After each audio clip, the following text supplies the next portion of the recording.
आइए आपको बराह रास्त लाहौर लिए चलते हैं, जहां पर वफाकी वजीर रेलवे ख्वाजा साद रफीक मीडिया से बातचीत कर रहे हैं। उसको हम भुगत रहे हैं अपनी सियासत दाव पे लगा के। डे टू डे अब तो फायर फाइटिंग हो रही है इस वक्त, इसमें कोई शक है? इसमें छुपाने वाली कौन सी बात है? रह गया आटा या दवाइयाँ या और बहुत सारे मामला, सारा काम फेडरल गवर्नमेंट का नहीं है। अच्छे से पता सारे लोगों को फेडरल सब्जेक्ट क्या है और प्रोविंशियल सब्जेक्ट क्या है। तो मामला ये है कि एक आदमी दो रियासती हुकूमतों का और दो सूबाई हुकूमतों का हाकिम है। वो कहता है मेरी जिम्मेदारी कोई नहीं है। वो कहता है जी आप इलेक्शन करवाएं। इलेक्शन तो और काम को खराब कर देगा। जो जीतेगा वो जीता होगा, दूसरा कहेगा मैं नहीं मानता।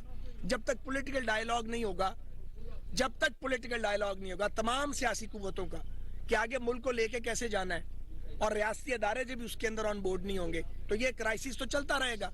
इलेक्शन हल नहीं है, इलेक्शन की बजाय कंसेंसस हल है। आप अपनी टर्म पूरी करें ना। आप आपके पास केपी की हुकूमत है, पंजाब की हुकूमत है, गिलगित बिल्तिस्तान है, कश्मीर है, आप वहां पे डिलीवर करो।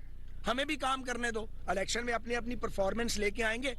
लेट पीपल टू डिसाइड कि वो किसको वोट देते हैं।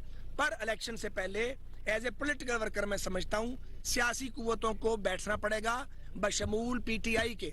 जैसी तैसी भी वो सियासी कुव्वत है। हमें एक मिनट जी, हमें अच्छा लगता है या बुरा लगता है?